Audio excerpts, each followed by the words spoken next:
We're Mel and Susan Finlay, National Directors of NationNet Prayer.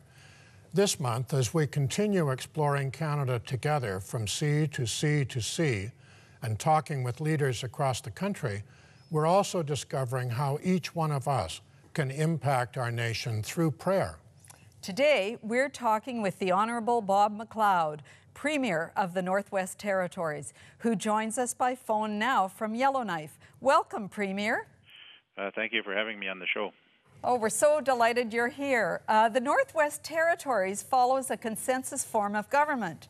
It does not have political parties, and the Premier and Cabinet are elected by the 19 city members. Premier, some would say that's an ideal form of government. What are some of the strengths and challenges of that form of government? Well, first of all, we're a large territory geographically, and we have 33 communities. Most, I'd say about 25 of them are under 500 people. 50% of our population is Aboriginal. So the main strength of consensus government is the fact that we all work together and talk things out until we come to a resolution. And through consensus government, our MLAs from the very small communities have a lot of power. So through consensus government, we can make sure that the smaller communities are looked after as well as the larger communities. And essentially, some people would compare us to being a perpetual minority government because of the fact that the regular MLAs outnumber the Premier and Cabinet. But so we have to work with the regular members if we want to pass legislation or if we want to get our policies approved. So that's how consensus government works. Some people say, or think that consensus government means that you have to have everybody agreeing, but that isn't the case for the territories, is it?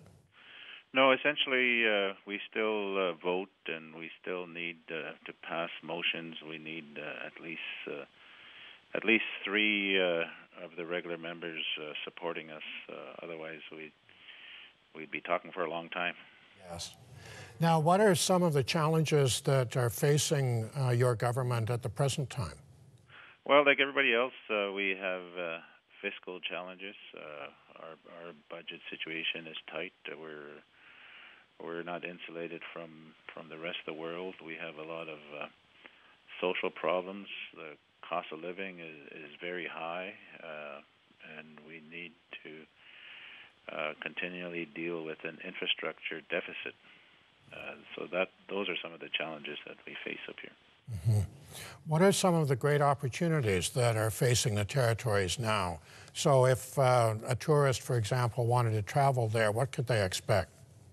Well, we have tremendous opportunities, specifically for tourism, where we have very spectacular places to see. We have spectacular lakes and waters and mountains and barren grounds and wildlife. We have a tremendous amount of wildlife that you can't find any place else in the world. We have tremendous natural resources, and we have very vast land and unique land. So it's a very spectacular place to live. Mm-hmm. Premier, as you know, we're focusing this month on prayer for the nation. How can Christians pray most effectively for the Northwest Territories? What 3 or 4 things would you highlight that they pray first for the Northwest Territories, and then I'll ask you to comment on the leadership there? Well, for the Northwest Territories, we always pray for the health, good health, safe travels, and the bounty that people have. A lot of people up here support themselves by living off the land, hunting and trapping and fishing. Covering the vast distances that are covered there must be a difficult challenge for the members of the legislature. How do they go about doing that? Well, we have to depend a lot on air travel, small planes, because we don't have roads into every community. A lot of communities are only accessible by air, or in the summertime by water. So otherwise, you have to fly.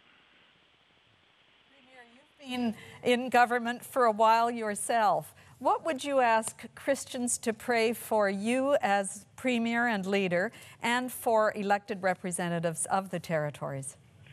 Well, for all of us, I think it would pray for strength and wisdom, so that as we work on behalf of the people that we serve. And I guess for myself, I would look for happiness and understanding, I guess, would be the best thing that I would look for. That's an excellent note on which to close. Thank you, Premier, and may the Lord give you wisdom, strength, and a unity of purpose. Thank you very much, and to you both. Thank you.